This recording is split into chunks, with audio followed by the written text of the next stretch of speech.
Well, hello, and welcome to the MidMO Nerd Show. Your source code for geek culture, your critical hit of fun, and the one podcast to rule them all. I'm Andrew from Movie Reviews by Andrew, and I am joined by... I'm Matt. I sell comic books and comic book accessories. There you go. Yep. So he's from the Matalorians, which have some big announcements for... So many announcements. Yep. Gary could not be with us today. He's the other third on the podcast. Because he is sick, and we're going to find out if he actually listens to the podcast. But this was supposed to be the Extremicon episode. Me and Andrew planned that out. Well, another Extremicon episode, yeah. But we were going to find out about the origins and everything. Oh, yes, and then Gary got sick. It happens. So, but whether your heart is powered by arc reactors, D20s, or a bucket of popcorn, we've got the fandom fuel you're looking for. So roll for initiative, power up your consoles, or grab your Infinity Gauntlet full of snacks, and let's dive into this week's nerdy adventures. Also, if you notice, we're on video! Woo! First time! I'm going to make goofy faces. You're going to see me space off into the background. It's going to be great. You're going to see all kinds of stuff. I'm going to forget to look at the camera. I'm going to look over there. I'm going to be looking up. Well, that's the best part, because I have it set up to where, we don't even have to look at the camera. It's you and I can look at each other and talk. It'll be fun. So, we're pretending the cameras aren't here. Yeah, there's definitely not a camera. Yeah, there's no camera, no fancy... Hopefully I didn't mess up the focus. Nope, on you look great. The autofocus is fantastic working on this thing. So, trying out some new equipment. Andrew now makes me bathe for the podcast. Yeah, no. So because I have to be on video. Hey, we're trying to reach a larger audience. Yes, we are, because we're trying to find other ways for revenue. Yeah! Because our first announcement is, if you're not part of our Facebook, or if you saw it, just kind of what's that? And kept going. The Matalorians is now a fully online store. We are taking all of our back stock, everything in the store that doesn't belong to a subscriber. And it is just going on eBay. Because we haven't had a lot of foot traffic in the last few months, and with the government shutdown, funding hurts right now. Funding hurts a lot. And so me and my family sat down and talked it out, and yeah, it's all online. If you guys have, subscriber lists, those aren't going anywhere. You can still come pick them up. Nothing's changing for you guys. So literally, nothing's really changing. We're kind of just taking a step out of the public. Because it kind of sucks being in the public sometimes. Especially when that public is in your driveway. Right. Yeah, that one got a little weird for a while. So it was just kind of we're going to... Took the signs down, closed it on the Google... still have a Facebook. Like I tell everybody, if you haven't seen, that's why we're doing this at the beginning and at the end, because I know a lot of you guys don't make it to the end, or you space out by then, because I space out by then. Just message me, preferably a day beforehand. If you forget and do it that morning, just bear with me. I might not be here, because we're going to be spending a lot more time going out and hunting books and finding better things for you guys to get, and just kind of building up stock in here, and eventually, hopefully, if everything works out right and the world puts itself back together a little bit, we're going to try to open up in town in a couple years. But like I was telling Andrew beforehand, I have enough product to have a really good online store or a really good public store. We have almost 30 long boxes of comics in here. And when the public stops showing up, and not a lot of people go through the back issues anymore, that's fair, because you guys get plenty of new issues, or most of you have the back issues, or my downfall. When a back issue comes in, I pull it out for you guys that I know you want, and you guys don't dig through the back issues. Yeah. Because that's the part of what makes a comic shop money is, oh, hey, I saw a Green Lantern book you'd like, and they start rummaging through the back issues, and they find 14 more Green Lantern books they'd like. Yeah. But I just pull them out. I'm like, here, I found this one. And you're like, oh, okay, cool. And that eliminates you guys going through the back issues, which kind of shoots me in the foot. Yay. But, so, it just kind of looks like that the physical store is going to be the backdrop for... It's going to be the studio now. It's going to be the studio. It's going to be just a lot of rearranging, a lot of things going on. I've already decorated the wall, brought some of my personal stuff out here. Which you can definitely see behind me and different things. My rifles hanging. Oh, yeah.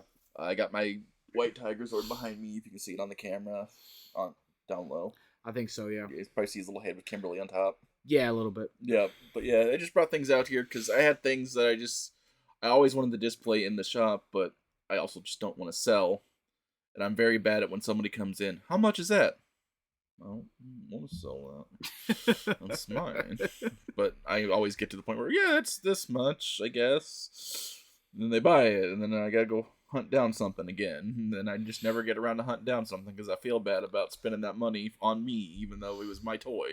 I was like, it's fun to own a toy store is what we're learning, but at the same time, it is fun. But don't bring your own stuff into it. Like, as much as you want to make, like, put it behind a shelf that says not for sale. But then that makes your display look really lame. But yeah, just like I said, not much is changing. Like, very little's changing for everybody. Just, it's gonna be awkward for a few weeks for everybody coming out because there's no signs in the shop anymore. It is now definitely a garage in the middle of nowhere. Yeah. But, you know, your books will still be here. I'm still getting all my new distributor books in. I'm just also going to be a lot busier with eBay because I have a lot. It's what, 300-ish books times 30 long boxes? That's a lot. What, like 9,000 books? That I want to get on eBay in the next... I have 1,000 books I can put on every month. That's the next 9 months. I want to get that done. Not to mention new books coming in and everything else, so... Yeah. Woo! Woohoo! Yeah, that's the Matalorians news. It's been a couple days of adjusting to it and trying to be like, yay. Very bummed out day one. Very bummed out. Yeah. But getting better. Like I said, nothing's really changed. I'm now spending more time in the house watching movies while I eBay instead of just sitting out here staring at the wall waiting for customers to possibly come in. Just do. Yeah. Now I can just get a text message. Hey, Matt, we're coming to buy stuff. Cool. Be out there in 5. Yep. Let me finish my eBay. So if you are listening local, Matt was telling me that while, yes, the store is mainly going to be online. So if you are local in like the Waynesville, St. Robert, Fort Leonard area and you do buy something off the eBay, you can possibly choose local pickup. Yep. Save the shipping. Or message me and I'll just refund your shipping and set it on the side for you in the store. Yep. I'm good with that one too. So either way, makes it easy. So then you can save yourself the stamp. Yep. Because that's $5.50, which I have to raise here soon. I'm one of the cheapest shipping sellers on eBay right now, but it has to go up because shipping's gone up. Yep. Woo. Yeah. But yeah. No. Or if you don't want the refund, I can give you store credit. For something else, yep. Yeah. Especially if you're like a regular. You have a pull list, I'll just take it off your pulls. There you go. That's what I did with Ryan last week. Nice. Yep. I was like, I'm not refunding you that here. Okay. We'll just add it on top. Just add it on top. Alrighty. Well, let's turn the page and let's leap into Comic Book Corner because with great podcasts come great responsibility. So what's new in the world of comics? Well, I mean, I've been on a Ninja Turtles kick. I finally read Ninja Turtles Naruto. Tongue twister on that one. Tongue twister. Yeah, you guys get to see my odd faces every time I do something weird. It was good. And have you finished it yet, Andrew? I have not. I'm not going to spoil it for Andrew then, but he has read the first 2 issues. I have. And Big Apple Village is very cute. And just, it kind of leans in the turtle story very heavy. And, like, I think you find it out in issue 2, but Kakashi didn't know Splinter. He knew Splinter's master's name. Mato Yoshi? Yeah, he knew Yoshi. Yeah, it makes sense, yeah. Yep. He knew but we knew Splinter was, because it was, Hamato. He's like, Hamato, are you a Hamato? And he's like, huh? For those of you who are like, what are you talking about? They're the same person. No, in the original Turtles lore, they are not the same person. That was his pet rat. His pet rat who watched him do karate and learned karate from watching his master do karate. But every background story is valid because there is a turtle multiverse. There is. And it is actually coming out in the comics soon. Yes. It's a battle world that they're doing with turtles. That's awesome. It's got the last Ronin, Raphael, Night Watchers side by side with the new movie one, the little kid one. And I was like, this is going to be tonally weird, but I'm here for it. It sounds fun. Yeah. They just released a promo image of all, like, the Raphaels in the universes. And they're like, somebody's like, that one doesn't. That's Mikey. That doesn't make sense. I'm like, you didn't read the books. That's the Night Watcher version. That's still Raph. No, it's yeah. Shredder issue 2 came out.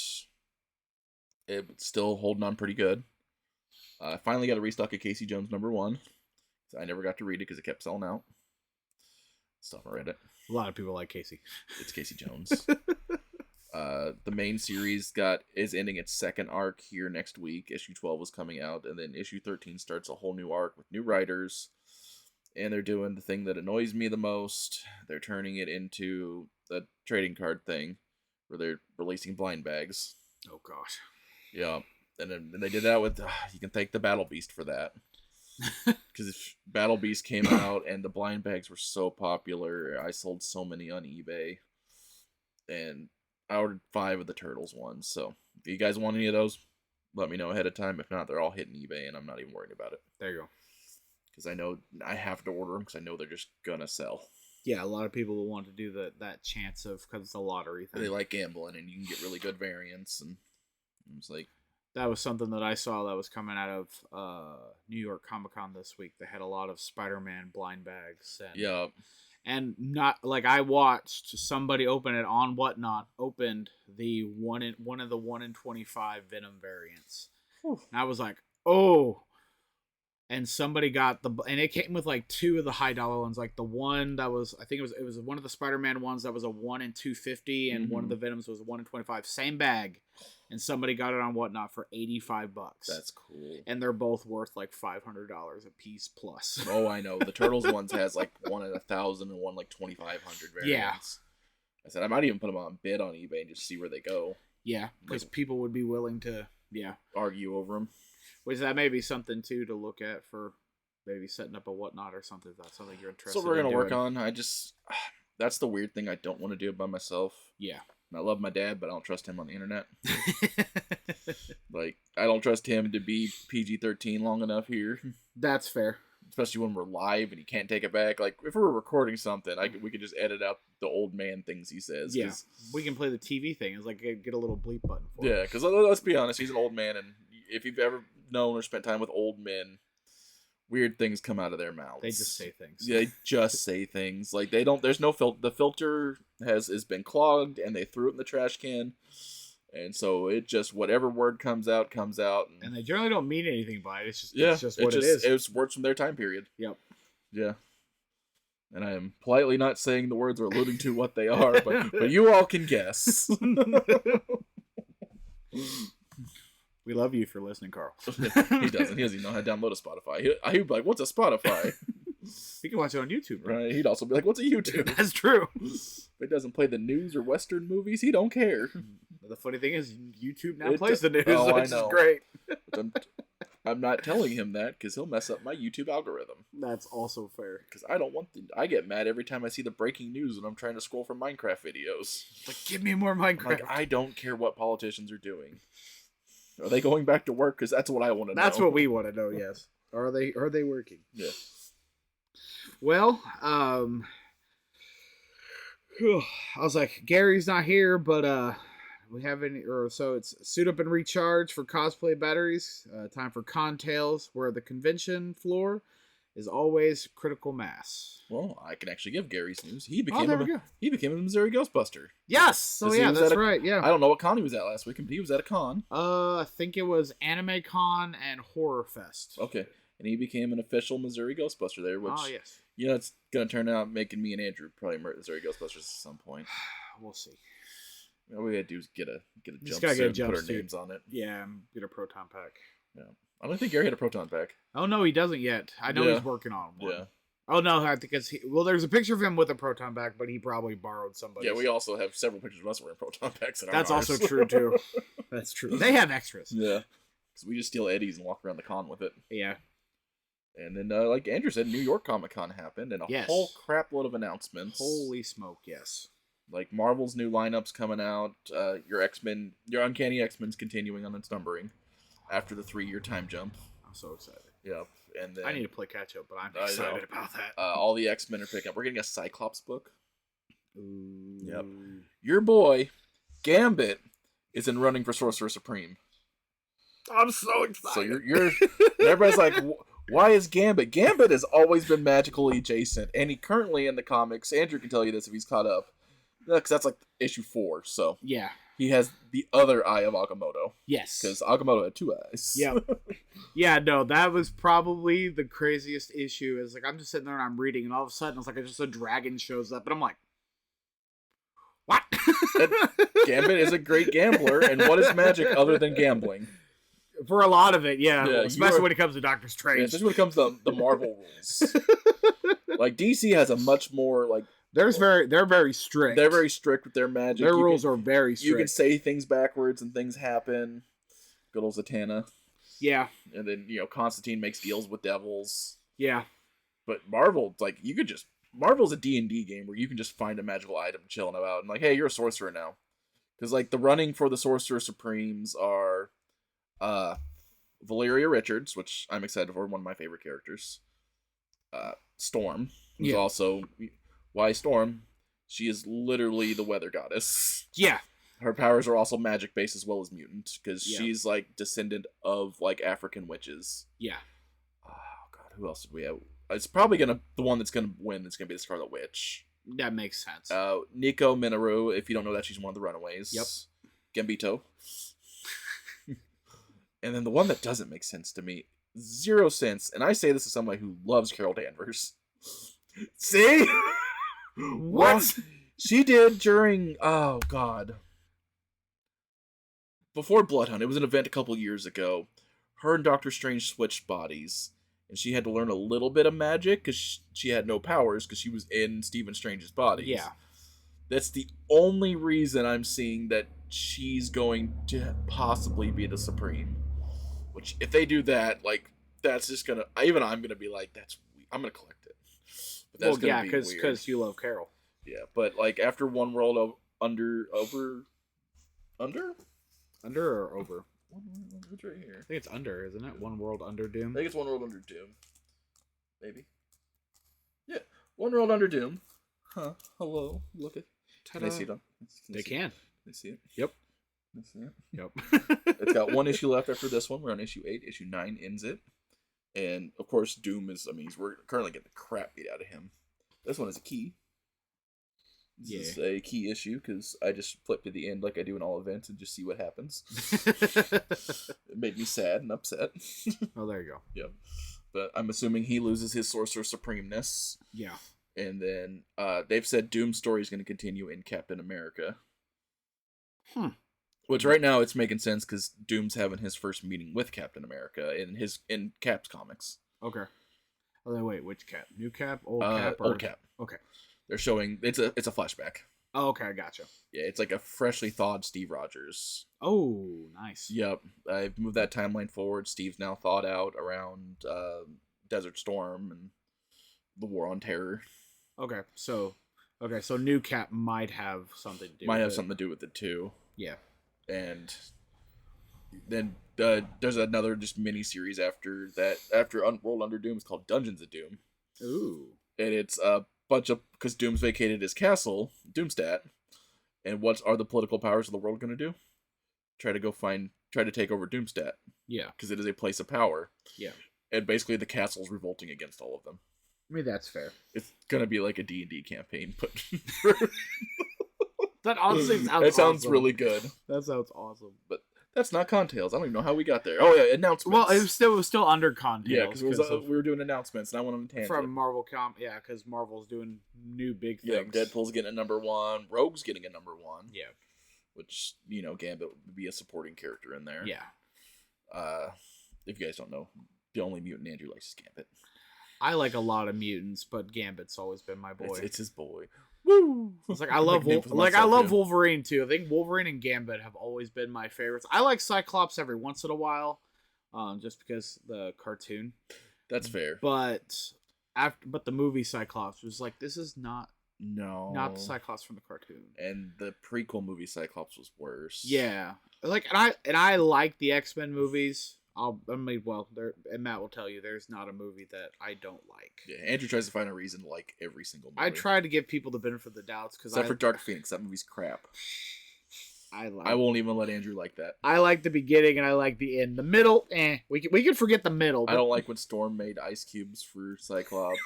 I was like, she could actually probably do that. She could, absolutely. But, if only they had a comic relief ice-based character. I know, they had Iceman in Yeah, there. because that would have been funny. And then Iceman would have froze his entire drink. Because he does that for Wolverine in X2. Yeah, no, but Iceman would have made the entire drink. Yeah, it's just A solid block of ice. There you go, buddy. Yeah. And then Cyclops could have melted it, but yeah. No, he could not. Oh, that's true. Those are concussive blasts. That's right. His are different. It is not heat, even though every comic changes it. Yeah. Canonically, they are concussive blasts.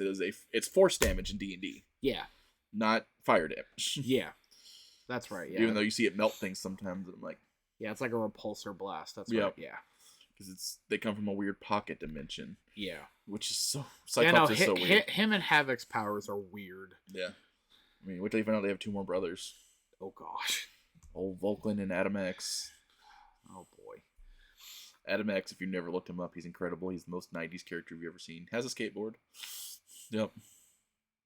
I'm digging that. Yeah. But yeah, no, concept. I was like, I think let's see. The next big thing, I mean, I'll look it up real quick, and since I have my computer in here, I can. The big announcements that I saw for Missouri Comic-Con that's coming up they moved it this year. It's not in February. Ooh. We're actually moving it to April.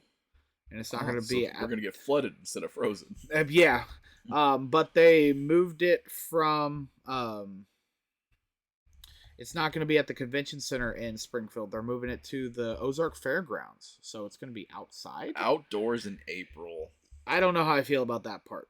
But I'm assuming that... I mean, there is a building there. So... That feels weird. I don't know how they're going to do it. But they moved it to... it still says convention center on Facebook, but someone said that... But when you go to the event, it says they're moving to...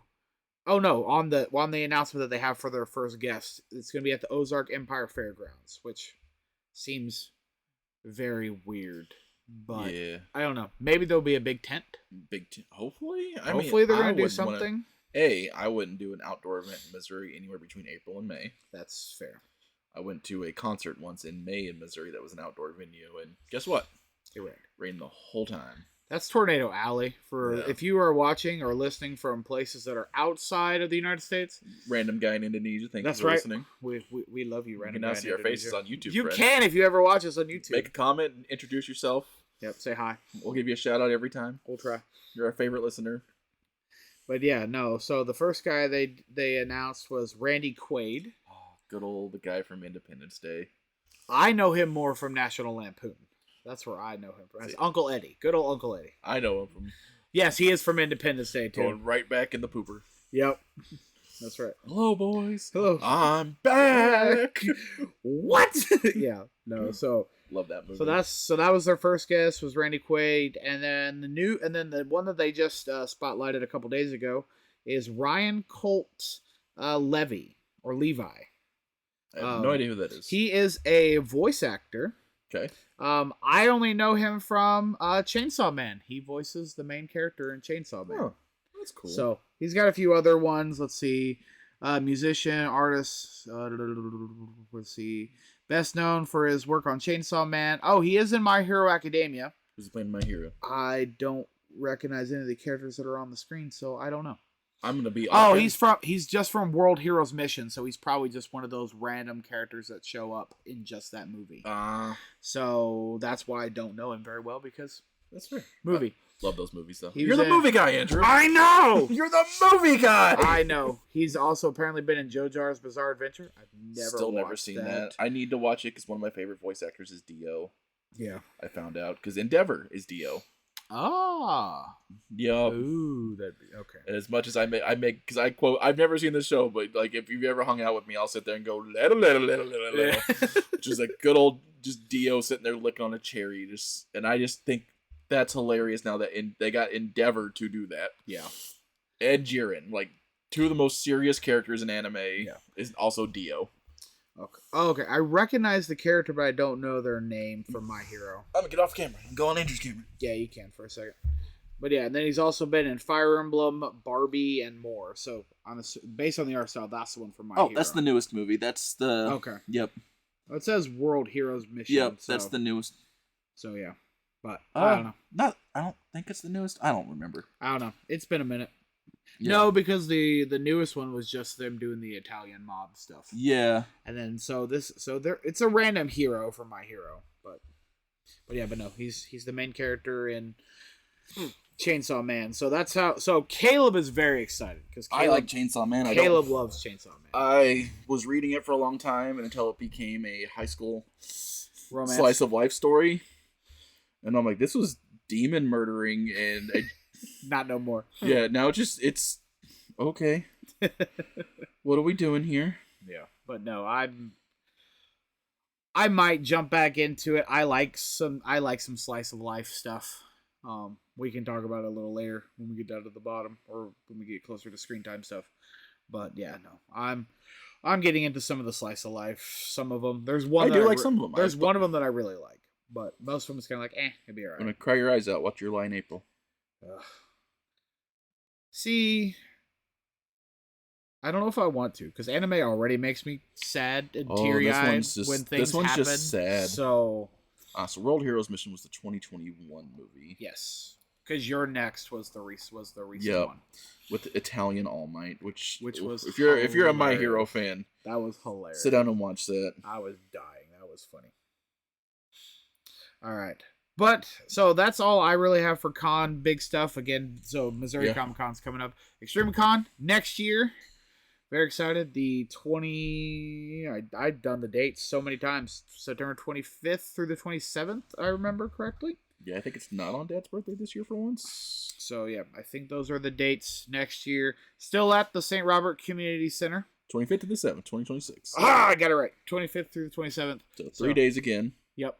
Friday, Saturday, and Sunday. Yep. The weekend passes are available. I'll let Gary do all the big major details. I know we talked a little bit last week about some of the guests, but I know he's actively working on getting different guests, and we're working on promotional materials. Yeah. So, yuppie, it's gonna be good stuff. It'll be fun times. All right.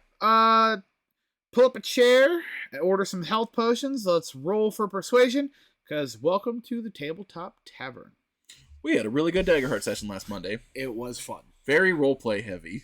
Yes, that made me happy. Which Daggerheart leans itself to be more narrative driven than anything else. And I've kind of been slowly letting go of control a little bit, which Daggerhearts encourages the DM to do. Yes. So I let you guys tell stories and do things with the characters, and you guys design parts of the world. So I think me letting go of the reins led the party to falling into a lot more comfort. Yeah. Because I was still trying to choke it in there, I'm the DM, I'm in control. I'm not in control. I've never been in control. I just guide your guys' path and give you things to do. Yeah. And I think that's just I can only speak from my side. So no, games wise, definitely fun. I'm enjoying still having a character that doesn't talk. Yeah. A lot. And so for those of you who are like, what's going on? So we got to bring NPCs into the world on Monday last week. We did a month hiatus, and in-world and out-of-world. Yes, in-world and out-of-world. And I made them all make a friend, literally. So we made friends, and mine's a friend from my backstory, but I'm playing a character who's mute. So basically, no one knows. They've seen her around. She's came in and said hi and talked to me, but they don't know her name. They just know that she's this mysterious woman. And we've been talking or she's talking to me. I'm not talking to them, so they don't even know their name. It's kind of funny, but I get to be the quiet PC who feels like I'm directing the show someday. Yeah. It's like, hey, we're gonna go do stuff. They're like, okay. I'm gonna walk. Okay. I might die. It's gonna be okay. It's gonna be fun. I don't kill player characters unless they deserve it. Oh, it's gonna be something where it's gonna be. Just based on the way that I've made the character, I'm going to die for somebody else's stupid mistake. Right. Hey, and it's because we got Steak under control.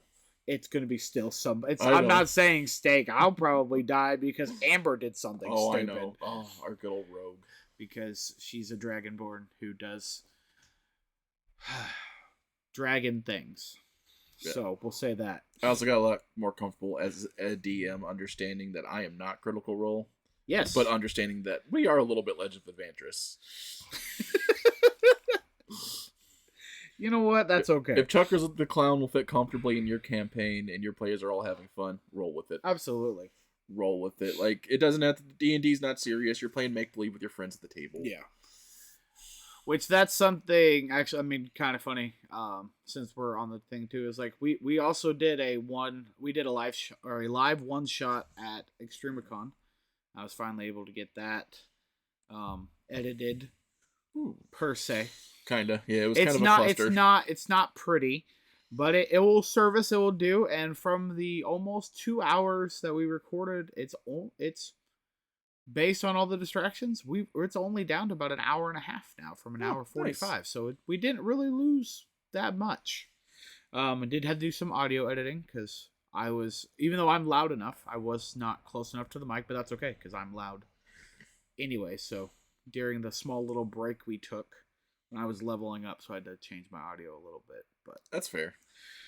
Other than that, no. So, but it has nothing to do with the characters that we're playing on Monday. They're in those characters that we played in the one shot are in the world, but they're not part of the main story. They're kind of side characters. Wherever if we do a one shot again, it was the Scooby-Doo gang, essentially, minus Daphne. Yeah, we did Scooby-Doo essentially. So that was definitely fun.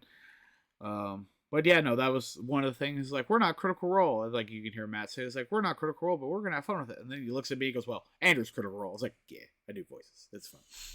I used to do voices, and I'll do it when in the time, like, we have a new character, our new NPC. Yeah.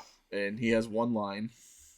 His name's Cornswoggle. Yes. And he just... I'm gonna be a dad. I'm gonna be a dad. He's just a little halfling. That's right, buddy. That's it. You got it, buddy. You got it. I'm gonna be a dad. I'm gonna be a dad. Yes, he's Ellie from The Walking Dead. He really no, is. not Ellie. Last of Us. There we go. No. Now from now on, I'm gonna tell Ryan she's Ellie from The Walking Dead because he loves The Last of Us. You mean I'm gonna be a dad? That was a terrible line. That wasn't even in the games. I know. It was like a more like serious moment in the games. It was. Yeah. No. After episode 2, Last of Us season 2 does not exist. Does not exist. We'll get into it in TV shows. Yeah, we'll get to that. I have something else that doesn't exist. We'll get to that in a second. But yeah, let's see. Oh, my personal D&D game that we're doing on Friday nights. We are got up to we just finished 97 session 97 in our 4-year campaign. We're going on year 5. So 96 we just finished. This Friday we'll be doing 97, and they have confronted the big bad evil guy. Ooh. So he forced their hand because he kind of shows up, but they went to go get help from the naval base, and their former captain, who's the big bad evil guy, already got to the naval base before them, wiped out the entire navy. So Andrew's playing One Piece D&D. Essentially, yeah, we're doing One Piece D&D, and they're having fun. Yeah, and so they wanted to do judgment. They wanted to do a pirate campaign, and I was like, you know what? I'm watching One Piece, so all the islands are different. If you are interested, so since we're on YouTube, and I'll plug it again, if you go to Hobbit Hole Games, you can see all the adventures. I think I have up to session 70 up there, so you have plenty of hours of nonsensical, unedited. It'll be just like One Piece. D&D. It's very slow moving on some. I'll say that because again, we're not professionals. I do voices. I do crazy things. The rest of the players do not, and that's okay. I do it because I enjoy making voices and doing different things. But yeah, no. So they're meeting up with, or they're having a standoff with Captain Hawks. The whole setup is they've been searching around the world for these 2 artifacts. The PCs have the 2 artifacts, and when you put the 2 artifacts together, it gives you a map. Also known as the 2-piece. Yes. It gives you a map to the legendary artifact known as the Fleece of Lifeblood.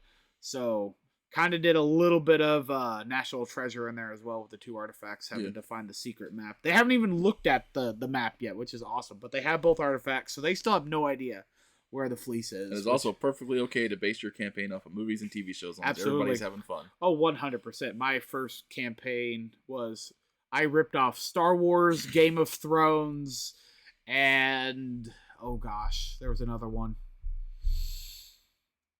I think I had a little bit of Lord of the Rings stuff in there, but not a lot, just kind of hints here and there, especially with the elves. That was the big, that and the dwarves. Oh yeah, no, I ripped off Mines of Moria, 100%.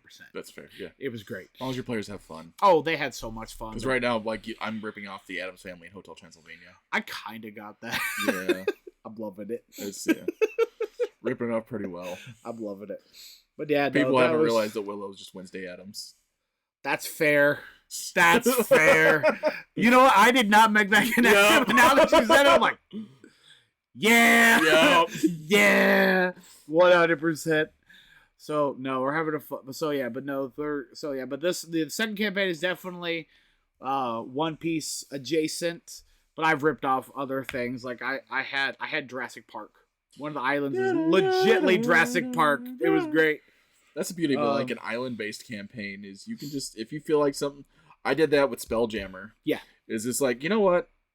Spelljammer works really well, especially if you have ADHD and you can't keep your attention that well. Well, you guys done on this island? Yeah, cool. Next island. Exactly. Yep. And that's I watched this movie this week. We're doing Blade Runner. That's right. So that's essentially what I've done with all the islands. They've all been different. They've done the Jurassic Park. They haven't gone to the one island that I keep trying to hint at. It's basically going to be my Curse of Strahd underworld island. Oh, that's easy to do, especially with it being October. Oh yeah, no, they just wake up in the mist out of nowhere. Well, especially now they're with your BBEG. But they're fighting Captain Hawk, so I'm gonna let them do that first. Yeah. But yeah, no, it's I'm ripping off Underworld. The vampires are, especially Underworld 3. I guess I should say Rise of the Lycans. The werewolves versus vampires. Yeah, it's all medieval and whatnot. Yeah, and there are humans that are there having to pay tribute to the vampire. It's great. I'm also slightly ripping off Critical Role with we all always rip off Critical Role with Taliesin Jaffe's backstory with Percy. 100%. 100%. But you know, it's all part of the fun, and because none of them have watched Critical Role, or Vox Machina. That's a lot of watch. So Vox Machina is very good though. Even with the cartoon, I think I've shown them the first little bits, but they've never watched it all the way through. But no, definitely excited. Mighty Nine's coming out soon, but we can talk about that later. Yep.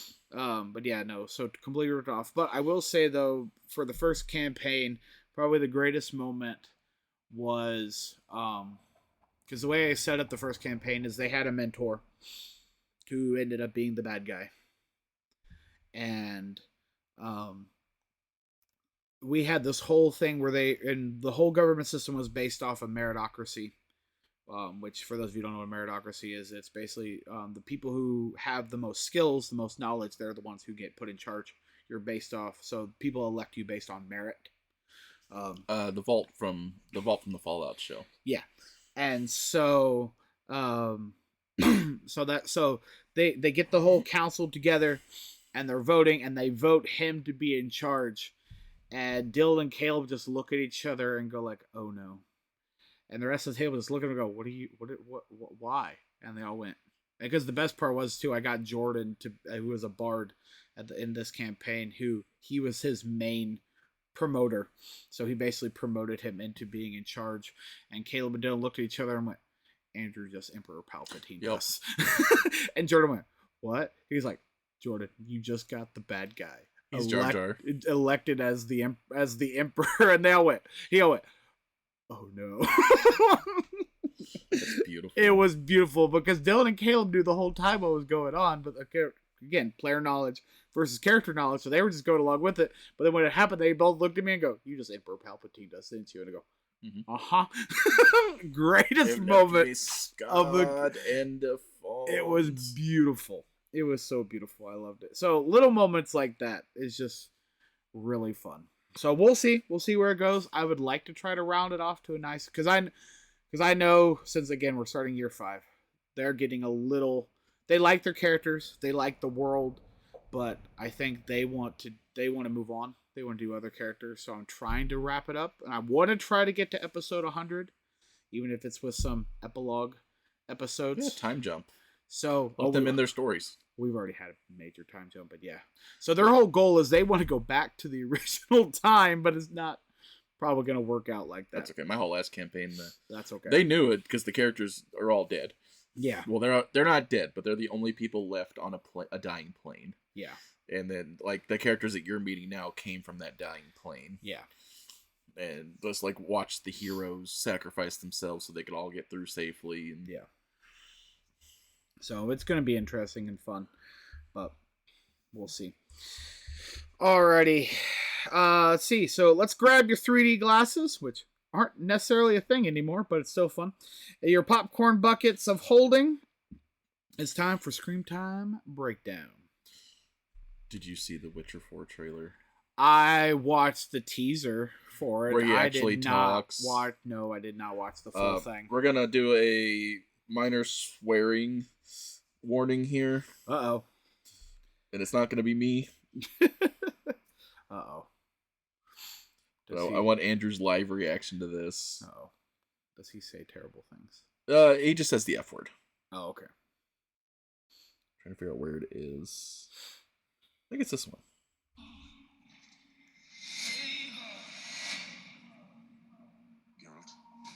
You spent a lifetime battling monsters and men. I'm more excited about Lawrence Fishburne than anything, but I'm not going to watch it. Your entire being is dedicated to finding someone who you fear you failed. I want everybody to put Henry Cavill's Geralt close to their head. Your Siri. Always lost, never found. She's not who she says she is. One of us are. We are joining down across the continent to reclaim her. What a company I've ended up with.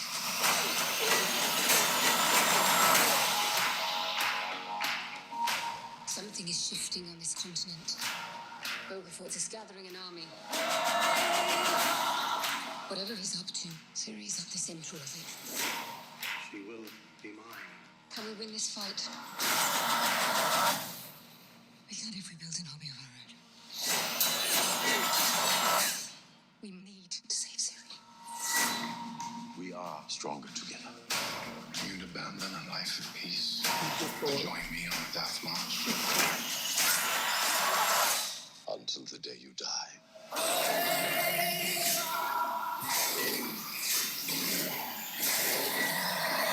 You did not mention anything about an ominous graveyard of death. Let's fucking move! There it is.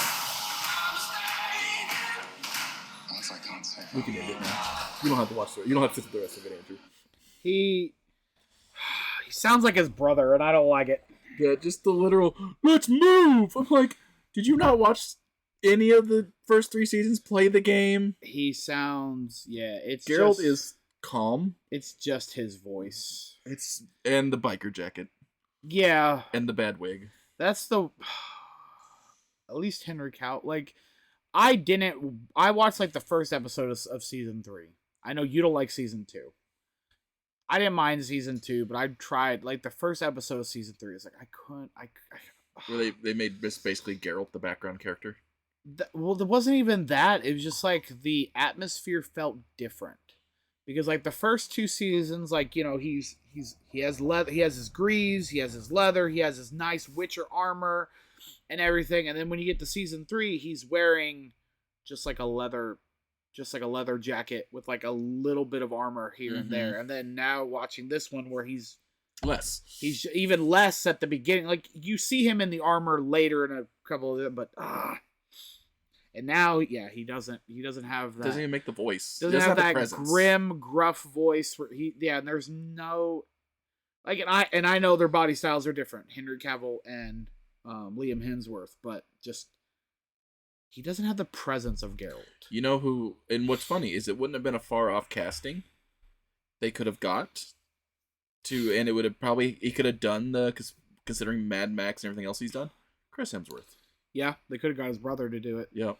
And he probably could have did the voice. Well, I think Liam can do the voice too, but yeah, he just sounds like Liam. I'm watching Gale from Hunger Games. Yeah, that's it. With long white hair. That's what I'm watching. Because the whole thing about Henry doing it is you didn't feel like you were watching Superman with long white hair. Like, No. that was Geralt of Rivia. Yeah. That was the Butcher of Blaviken. Yeah. You were there. You were in the show. You were having fun. You were immersed. Yeah. You know, and I've played the games, and I've read the books, and it's just like, this is great. I love this. Yeah. Random things. Yep. But yeah, no, just we'll see. I kind of want to finish season 3 though before I watch season 4, just to kind of see where they left off with Geralt. So I can just watch season 4. If you wouldn't mind pausing real quick, can we actually pause recording on this? I can do something. Why do you have a? Dad's coming in, and he's gonna be obnoxious. Oh, it's the conversation from earlier. Well, that's fair. Okay, well, we're gonna have a random Break thing that just says we'll be right back. It's my D&D thing, so we'll be okay.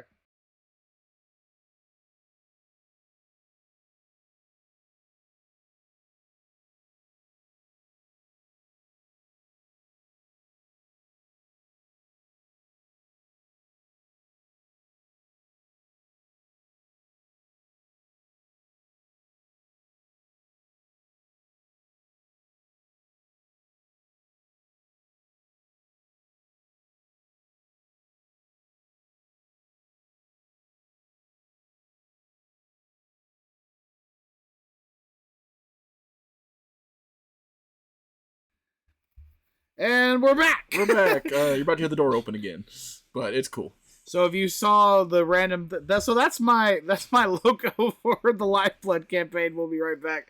I'm gonna come up with one for the MidMO Nerd Show too, and he's back. He's back. But that's okay. So minor things. I don't even know if I'll cut it. I just think it'll be funny. On a shelf back there, unless Andrew has one back there, but the Safe Puff Marshmallow. Just cut it right quick. Oh, we're getting a demonstration on the podcast. Getting some ASMR going on. Like, what is that? It'd be alright. So, but yeah, no, I want to finish season 3. I'll probably watch it just to kind of get. But I'm also. I recommend ending at season 2 and then picking up the first book. Just leave it alone, because there's two prequel books, and that takes place basically the first 2 seasons. Yeah. And you can start at the first main book. Yeah. And then just read it and enjoy it. Get the audiobook. Even the audiobook guy makes the voice. I was like, I think I have the audiobooks. Yeah. Actually, I think I do now. I'm thinking about listen it. through them. Like, season 1's is a little off, but is very close. Yeah. To it. Like, I was okay with the liberties they took in season 1 because it made it flow for TV. Yeah. But season 2 was just like, hey, this character that's around till the end is basically Ciri's uncle. Yeah, we're just gonna kill him and turn him into a tree. I know you were very upset about that. I'm still mad about Eskel. Still mad. But yeah, and then you can just read the books at this point. Ride them out. We're supposed to be getting a new book soon. Yeah. Only reason they're still doing the show is because they've already paid him. He gets paid regardless as if they make a show or not. The guy who wrote the books. Yeah. So, that's it. That's the only reason. So they're just going to try to recoup some of the money. I don't think they're going to recoup any. I think they should just wash their hands of it. Made a couple more movies. Yeah. I was like, the animated movies have been pretty good. Yeah, because they got the actual games voice actor. Yeah. Old Doug Cockle. Yeah. It's like, no, the 2 animated movies that they've done were very, very good. You know, plus next year we got Witcher 4 coming out.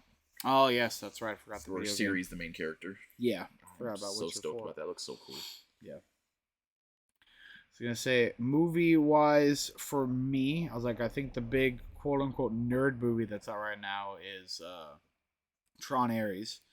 I have not seen it yet. Andrew's excited, but mine's a hard pass. I like Tron. The original one is definitely dated. But I really like Legacy. I really liked that movie.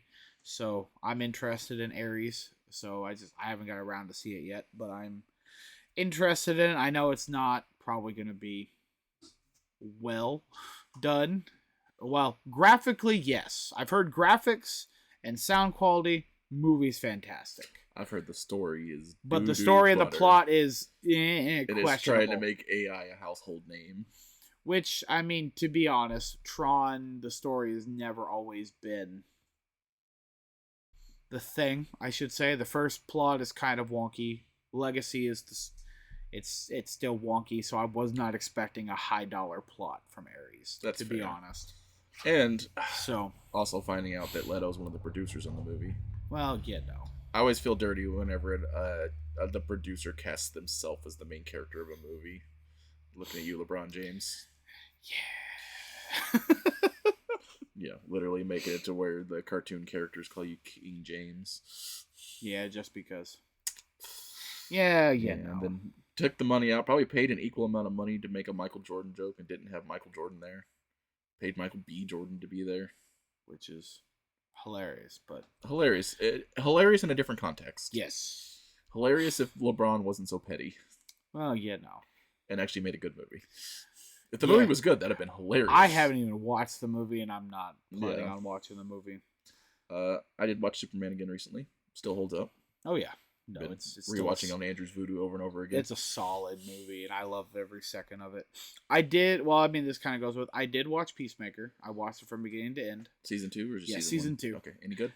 I enjoyed it. I heard it didn't stick the landing that well. The finale is very weird.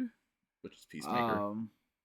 Well, compared to the first finale Yeah. of season 1, season 2 definitely felt like a letdown.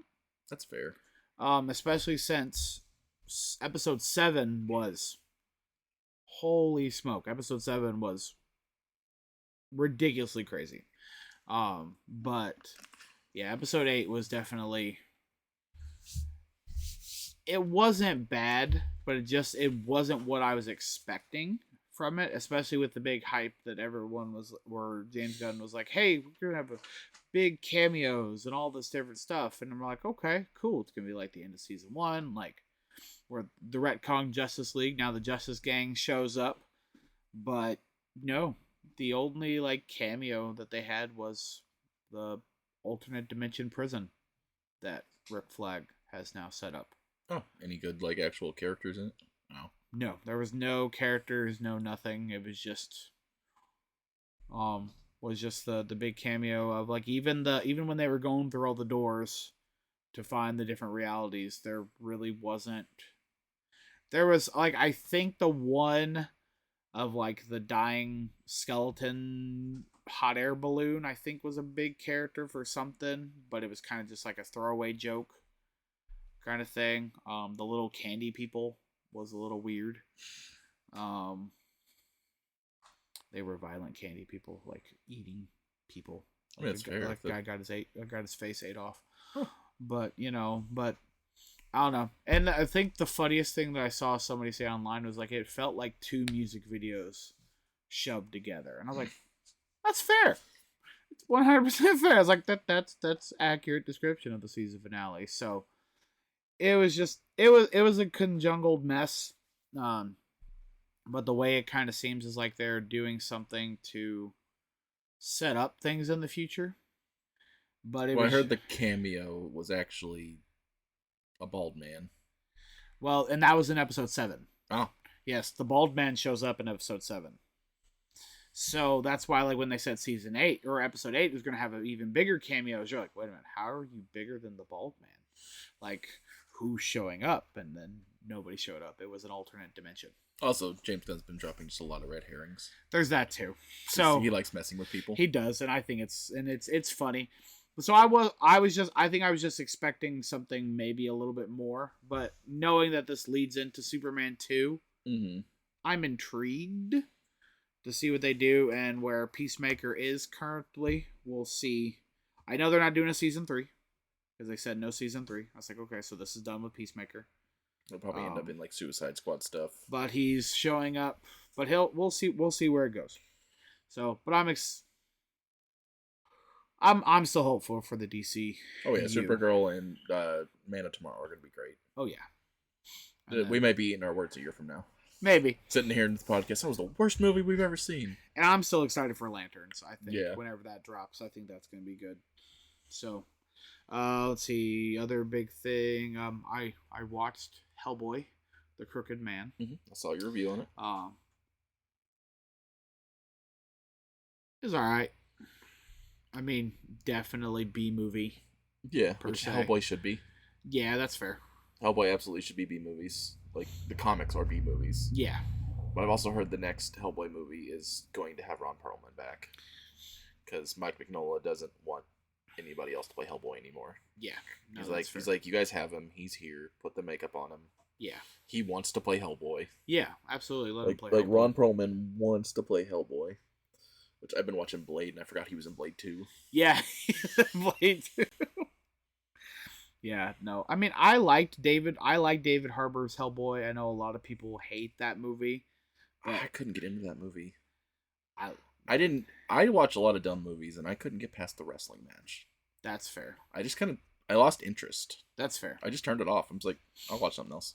It's just it's random. It's more like mini Hellboy stories instead of one cohesive. It's a short story. Yeah, that's a lot of short stories shoved into an hour and a half. Yeah. Which, I mean, I was down for. I'm like, you know what? I've seen 2 long story Hellboy ones. I still maintain those are great movies. Oh no, I love the first 2. I Yeah. absolutely love the first 2. I think I keep going back and forth because I know everybody says Golden Army's better than the first one, but I really like that first Hellboy. The first one's a movie. classic. I really like the first Hellboy movie. So no, Crooked Man was good. And they inspired that weird fish sex movie. Oh, The Shape of Water. Yeah. Yeah, it's the same outfit. It's not Same actor. Oh yeah, it is. Yeah. Doug Jones. They're not connected at all, but yeah, it's the same Outfit, same actor. Yeah. He has a That different name. Should have just been Abe Sapien. Yeah, it's a different name. Yeah, it was really weird. Shape of Water. Watched it once. I don't know why I bought it. I was like, it was an okay movie. I never had the desire to watch it again. I was like, I don't know why I bought it, to be honest with you. The bad part is when I said the weird fish sex movie, Andrew knew what I was talking about. Because every time people say the weird sex fish movie, I'm like, oh yeah, Shape of Water. yeah, it's Beauty and the Beast with an alien. Yep. That's all it is. It's just Beauty and the Beast. That's all the movie is. Yeah. But yeah, no, The Crooked Man. If you're interested in watching it, it's on Hulu. I tried to watch it since Disney Plus has the weird thing where they're doing Hulu stuff on Disney Plus. I tried to watch it on Disney Plus first. That's where I saw it, and I was like, but I don't know if it was my internet was messing up or what, but the streaming between Disney Plus and Hulu was not functioning. So I went to Hulu and I found it and I started watching it and it played perfectly fine. But no, it's definitely it felt more like a TV movie. That's fair. Than a Hollywood. It looked like I've seen movie. the trailers for it. It looks like a fan film almost. Yeah, that's kind of what it felt like too. Like it should have been a YouTube movie. Yeah. But yeah, no, graphics are not the best. The storyline is not terrible. There, it's 1960s. I want to say 1965. I think is when it was. And they're going through the Appalachian Mountains on a train. And the train cryptids. And the train crashes, and then they deal with a weird Appalachia community that's haunted by witches. Yep. And a crooked man who's running this witch cult. So a lot of voodoo stuff, essentially, is what it is. But yeah, it wasn't terrible, but it was definitely B movie-esque. But that's okay. Not the B movie for all those wondering. Yes. Not Jerry Seinfeld's greatest masterpiece, The B Movie. I don't understand why people love that movie so much. I don't get it. Masterpiece. I don't get it. Like, I enjoy the B Movie. My 6th graders are like, can we watch the B Movie? And I'm like, why? Because it's the greatest cinematic masterpiece of all time. I'm like, who told you this? It's the greatest cinematic masterpiece of all time. It's not true. Last year it was Shrek. I need people to make up their minds. Is it Shrek? Unironically, Shrek is. Or is it B Movie? Yeah. I don't know. But they're both DreamWorks, so I guess kudos to DreamWorks. Yeah, Shrek. Unironically, Shrek is though. Anyway, what's the next topic? I was like, no. Before I frustrate you more. Not you two. Like, I like Shrek as much as the next person. But kids have gone crazy. Anyways, but no. So that's big things movie wise. Checkpoint chat. Save your progress and respond with us. Welcome to Checkpoint chat. So this is video game stuff. I have one for this one. It's I haven't got it yet because government shutdown. Woohoo. But I'm excited for a very well crafted monster catching, monster battling game that looks amazing. Digimon Time Stranger. There you go. Don't buy Legend CA. Nobody buy Legend CA. I already bought it. It's so bad, Andrew. No, it's not. I like it. It's kid. It's totally a kid game, but Pokemon's a kid game. I'm not even a Pokemon fan, and I'm enjoying it. They should have put a little more effort in that game. It is the biggest multimedia franchise in the world. No, the building graphics 100%. 100% agree with you. The glitches. Well, I haven't had any glitches. There's been people like just regular streamers, not like rage bait streamers, literally like they see a shiny and then they throw the ball and the game crashes. That's probably the Switch 1 version. Yeah. I haven't had any issues with Switch 2. That's fair. So that's probably what it is. It's just the Switch 1 they made it cross-platform, but it wasn't made for the Switch 1. But also the buildings, if you think an $80 premium game on a $500 console. No, I know. And we've seen that Game Freak can do better. Oh, I'm fully aware. Digimon Time Stranger. I'm enjoying the battle mechanics of this one where they're more live time. That one's. If you want that, Legend Arceus. Which, yeah. It's a more well-crafted game. By the same people. Yeah, but Arceus didn't have the way that it does. It's different. It is different than Arceus. Yeah, no, it is different than Arceus. Because, so with Arceus, like, you'd put out your Pokemon and they would just kind of go side to side. Like they normally do. Mm-hmm. But this one was actually, so you have to, when you lock onto the Pokemon and you give a command, it's all based on the 4 directional, or the 4 A, B, X, Y. Each of them is a different move. And then they have cooldown times to reactivate the move. It's Final Fantasy 13.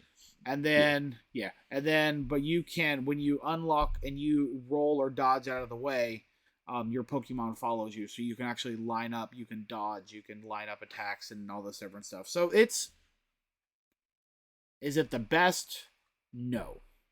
But for a person who does not like Pokemon games because they're just, I think my issue with Pokemon games is I want to be able to run around the world and do things. Mm-hmm. I don't want to stop every 5 seconds. Say, I challenge you to a Pokemon battle. Yeah. Okay, do a battle. 5 more steps. I challenge you to Pokemon. Can we not? This one doesn't. It doesn't make me stop every 5 feet. Scarlet and Violet was good about that too. Like all the battles you had to initiate. Yeah. So I can run around the world. It's completely free roam. I actually was able to, once you get to a certain point in the tutorial, I was able to leave the tutorial and do all the stuff I wanted to do, mm-hmm. and then come back and do the tutorial. That's funny. So, and it was then beating the day-night cycle, because it's always constantly changing, like Legend of Zelda, mm-hmm. where it's just constantly moving through the day-night cycle. Usually a 24-minute one. Yeah. Yeah. So I was able to break the day-night cycle and got to do all the day stuff I wanted to do, like unlock all the Pokemon centers so I can fast travel around the whole map. Mm-hmm. And there's a couple Pokemon that I was not able to find that I wanted to unlock before but that's okay. I know where they are now, so I will go get them eventually. So, but no, I'm enjoying it. I'm happy for everybody that's enjoying it. We'll see how I feel about it, because I tried a few of the last Digimon games. This one is also just a turn-based RPG. This is not a visual novel. Okay. This one is literally the Pokemon game loop. Okay. But you have Digimon. I might. Yep, and you can Digivolve into anything you want. And you have a team of 7 or 6 or 7 on there that follow you around. Oh, okay. Yeah, no, and it's a beautiful game. I might. Yeah. We might jump on that. It's not Survive. Okay. Well, I tried Survive, and I tried the one before that, too, and I can't remember. World or Cyber Sleuth? I don't remember. What was the gameplay style? Maybe, was it just Survive? Maybe I'm mixing them up, because it felt weird. Because Survive was kind of like a weird Fire Emblem mechanic, but it was a visual novel. Yeah, with the Fire Emblem. The world games are just like kind of open world, but your Digimon die after so long. Oh, okay. But these ones are story. They're not survive. They're story games, and it's literally it's turn-based RPG, and then you just kind of move through a really cool story That's fair. that actually has voice acting. Yeah, acting. that is the one thing that has been annoying. I'm like, why am I still reading my Pokemon game? Right. That was annoying in Sword and Shield whenever they had a whole musical number that had no music. Ooh, yeah, I forgot about that. When they could pay Ed Sheeran to do the intro and outro for the game, but I'm like, why don't we just put up some music over that? I forgot about that. Yeah. Yeah, that part. Yeah, no, that's fair. You don't even need a lot of voice acting. Breath of the Wild had a little bit. Yeah, with like cutscenes. Yeah, and whatnot. do it for your major cutscenes. You don't need it for every NPC dialogue. No, you guys have the money to do it. Nintendo. I think that just may be a Nintendo game thing because none of their games have voice acting. Per se. Mario does. He never shuts up. He just says, "It's a me." That's doesn't even talk that. And Bowser's bit has just been rah, rah, rah, for I don't know how long. That's all he says is rah, rah, rah, and then that's it. I think the last Fire Emblem game had full voice acting. I don't remember. Yeah. I don't know. I think this, as much money as they're making, they could. They have announced a new Fire Emblem game. Huh? A new Fire Emblem game that's coming out. Another Switch Fire Emblem? Oh, holy crap. Yeah. Well, There's so many. This is Switch 2 only. But yeah, Still. I know Fire Emblem's actually getting games after years of a hiatus. Yeah, which, they did the Warriors one, which was fun. They did the Harry Potter one, which was also fun. Then they did the Warriors version of the Harry Potter one, and I was like, okay, that's too much. Then they did one that brought back all the old characters. I'm like, okay, this is silly. Then they did a fifth one, I think. I think there's 5 on the Switch. This will be the 5th. No, I think the newest one's going to be the 5th one because they only had 2 major titles, 3 Houses, and Harry Potter, and then there was the other one. That was a legit Fire Emblem game. The other one's just been. I don't count the Warriors games. Just kind of like the Hyrule Warriors. They're there. They're not really Legend of Zelda games. I don't know. Those have essential plot. They do have a central plot, unfortunately, but Fire Emblem. But yeah, no, they have Switch. a new 5th one coming out. Yeah, 3 Houses, Engage. Yeah. The Warriors and Warriors 3 Hopes. Yeah. Then Fortune's Weave is coming out. That's the new one, yeah. Huh. So yeah, they also re-release the original Fire Emblem in one of those limited releases that Nintendo likes to do. Yeah. Well, and you can play the other Fire Emblem through the Nintendo Online because they have the Game Boy Advance ones as well on the virtual console ones. So they're getting all there eventually, just like they're getting all the Legend of Zeldas on the Switch too. Yeah, because we have that game. You guys, do you have the GameCube Virtual Console now? Mm-hmm. Because Wind Waker. Wind Waker should be on this. So, Twilight Princess will come. Twilight Princess is not there yet, and Spirit Tracks is not on there yet. Spirit Tracks is DS. Yeah. So if they ever do A DS emulator. Yeah. Which I have a feeling that's what I think. They'll take a little more work, but yeah. Well, I think they're working on it Mm-hmm. because since they put a USB port on the top, I have a feeling that that's going to be an attachment where you can buy it and to make it a clamshell. That'd be cool. It's just a giant DS. Yeah. Or, and hear me out. Or just buy a You DS. just play the DS. It's right here. Which I have a DS. Yeah, the greatest console of all time. I have a 3DS still. It still works. Still play Animal Crossing. I haven't touched it in years, but I still have it. Still play Animal Crossing. There you go. Which we don't talk about the Switch one. Game's been out since COVID and still not complete. That's the other thing Nintendo knows. But that's Animal Crossing. I don't expect it to ever be. No, New Leaf was complete day one. Was it? It's drip. They're doing that Nintendo drip feed thing. Oh. And I hate that, especially in a game that just like Animal Crossing, where you can either binge for hours or play like once a week. It's like, oh, I have binged for my hours. There's no more game until Nintendo updates this. Oh, there you go. Yeah, but that's not a Nintendo thing though. That's now everything. That's in all games across the board now. Every game's a service now. It's not. They don't ship full games anymore, and I hate that. Which is stupid. Give me a complete game. I think that's my big thing with video games now. Is just everything's like games as a service now. It's not a full game. And I'm so sick of day one DLC. Yeah, which Yeah. I do find. Yeah, everybody's like complaining Nintendo, like Nintendo did this. So, like they're not the first ones. They're not the first ones, but We've they're had the a ones that lot. held out the longest. Yeah, they have been the ones who held out the longest. And now it feels kind of dirty with them doing it. Everybody defended them not doing it.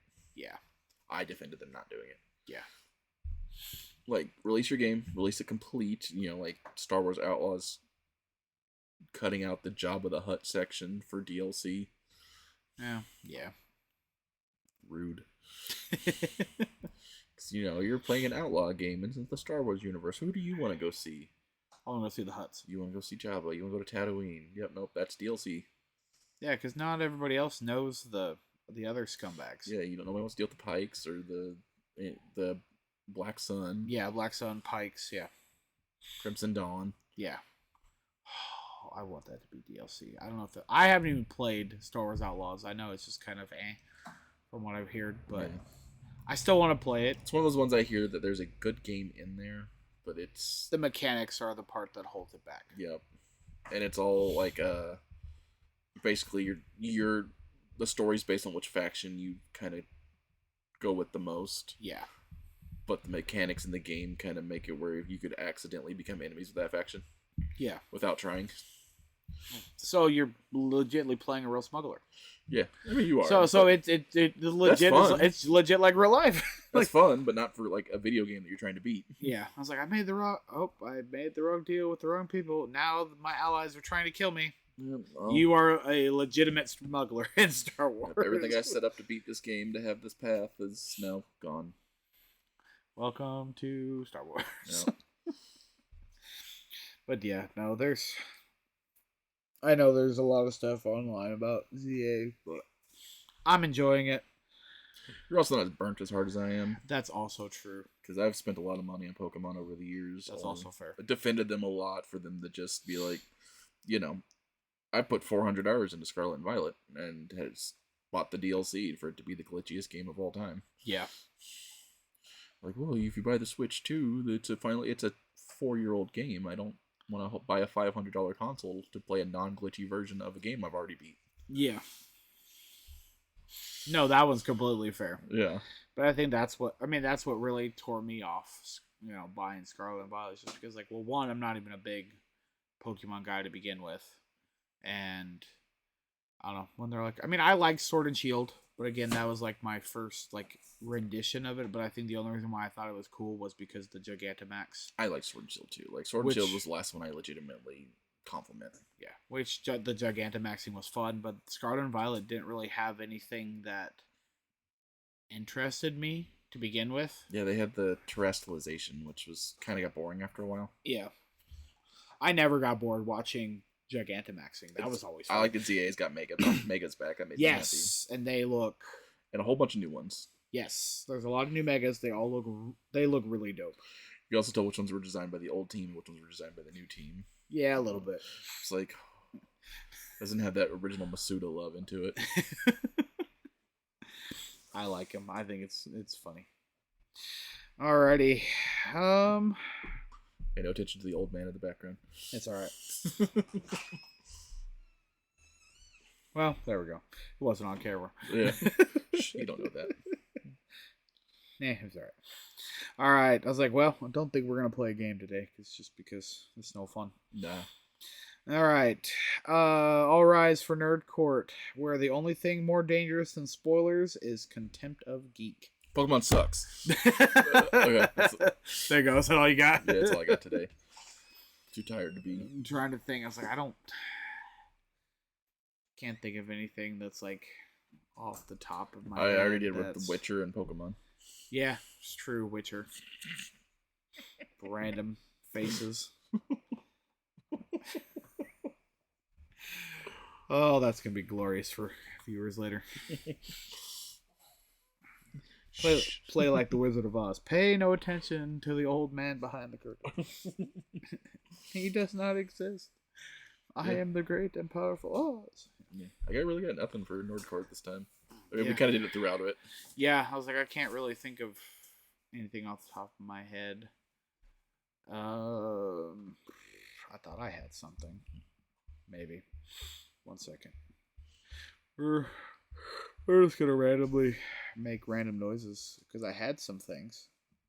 But let's see. Because there was one that looked really, really cool. Oh, maybe we should wait till Gary, because the one could be fun. And yeah, because we kind of talked about live service games already. Yeah. Ooh, no, I want to leave that one for Gary because I think that'd be fun talking about retro stuff. Oh, yeah. Coming back. That would probably be fun Oh, to I talk know, with the Gary physical about. media is making a comeback. Yeah, talk with Gary about that because I know he'll love that. Oh, this one I think would be fun, and then not because I don't think because I'd hurt Gary's feelings, just because I think it'd be fun to talk with you about it. Cosplay and conventions no longer being niche. Yeah, no, it's kind of the popular thing now. You know, just because everything, yeah, it's no longer like a small community. It's kind of branched out to almost anybody and everybody now. Yeah, it's you thank Instagram for it. Yeah, I guess that's fair. Yeah, and I mean, I'd go with like actual cosplays being niche, but like there's a lot of good store-bought ones out there that you see every day. Like there's a few I follow that like hand make all their costumes, and they're really good. Yeah. I can't tell you names off the top of my head. It's just like, I can't think of anything. All I know is like, yeah, because it's just, there's... Which I think is kind of the sad thing, too, is that a lot of the bigger ones are kind of squashing the smaller ones. Mm-hmm. And I don't know if it's just because, I don't think it's because, bigger names, guests and different things, but it feels... Like, well, ExtremeCon the last 3 years is like there's been a good steady flow of people. Yeah. But it's just, I guess it hasn't felt like there's been as many attendees. Like it was my very first year when I actually finally got to go. Mm-hmm. 4 years ago. Now I've been helping for 3 years, but the first year, like it just seemed like when I was there, like it never seemed to die. From the time I got there to almost, 7, 8 o'clock, where there was almost like 100 people in the cosplay contest to now, 3 years ago, there was a lot of people. The 2 years ago, a little bit less than this year. Like maybe 25 people. Yeah. So, I don't know. Not really necessarily controversial, just strange things happening in the nerd community. Yeah. Well, nerds have always been kind of a counterculture thing too, so if it's becoming popular, they're gonna now it's stop pop culture doing it and be like, well, that's just for popular people. We're not doing that one. Yeah. That's fair. Alright. Well, let's see. Geeky Sandtimers flipped. What's shining bright this week in MidMO? MidMO Minute. Matalorians. Still shining bright. Yeah, we're doing it. He's tired. He's doing it. He's still doing it. Still having a good time. We're done here. Ooh, well. That was a noise. Well, there we go. I've never expected that announcement to go off. All right, well, that's fine. Football's happening. That's random noise. The game started, that's why. My game's over, so this is game 2. So this is Celeste's game that I'm watching. Go sports team. Yay, sports teams. I like sports. But I'm a well-rounded nerd, both physically and metaphysically. Me too. That was probably the... Don't even. There are 3 round men in this store, shop, studio. I don't know what we're calling it now. The Matt Cave. The Bat Cave. There we go. Yes, the Matt Cave. And when Gary's here, there'll be 4 well-rounded men, probably. Yeah, they'll kind of lean to the side a little bit. Yeah. But yeah, no, that was one of the funniest things. I'll share that little story with my kids this week. We were walking in from turf recess. The kids get to run around on the football field after lunch. And we were walking, and they're like, Mr. Harrison? And I was like, I don't even remember what the whole conversation started, but they're like, I think they were making fun of me because I was a bigger guy. And I was like, well, football coach always asks us, like, Harrison, what do you want to be? I was like, I want to be a well-rounded individual. And they were like, yep. I'm like, and I've succeeded. I'm both well-rounded in everything I like, and I'm also physically well-rounded because Coach always said you need to get in shape, and I always looked at him and said, round is a shape, Coach. Andrew has the body of a god, and it's Buddha. Oh, gosh. It's not even historically accurate either. Let me have chubby Buddha, Andrew. Sorry, I'm a history teacher. Let me have chubby Buddha. He was not a chubby man. Yeah. He was a poor, skinny, pampered prince. To quote Talladega Nights, well, maybe my version of Buddha's a fat man. Well, that's fine. History will disagree with I like you. baby Jesus. History He was a man with a beard. Dear 3 pound, 5 ounce baby Jesus. Ugh. That is one movie that I've hated since middle school. Everybody's like, that movie's hilarious. I'm like, that movie's stupid. It is stupid, but I love it. I was like, I get it. It's just Step Brothers, but NASCAR. I know. And the sad part is, I think Step Brothers is moderately funny. I think it was just a weird time in my life. I think when I was watching Talladega Nights, and I don't even remember why. Like, just we went to the theater to watch it because my buddy wanted to watch it for his birthday, so we went. And they were all dying. I was laughing at some of it, but sometimes I'm sitting at home like, I don't know how I feel about this movie. It's a Will Ferrell movie. Yeah, I don't expect much out of him. I'm not a big Will Ferrell fan to begin with either, so that's... I think he has 2 movies I like, and it's the 2 we talked about. Yeah. It's fair. There you go. And then usually when he does random Saturday Night Live stuff is funny. Yeah. Like I the like more cowbell. Yeah. SNL stuff is always fun. Yeah. All right. Well, I think that's a wrap on this episode of the MidMO Nerd Show. Thanks for questing with us. Whether you're tuning in from Waynesville, training in the Danger Room, or just farming XP at your kitchen table, huge thanks again for joining us. And you random guy in Indonesia. That's right. And so don't forget to like, subscribe, and multi-class into a reviewer, because we are now on all of the major podcasting channels. So we're on Apple Podcasts, we're on Amazon Unlimited, Spotify, and now we're on YouTube. So now you get to see our lovely faces. So please like and subscribe, share us with your friends, and until next time, live long, stay nerdy, and may the dice always roll in your favor, MidMO.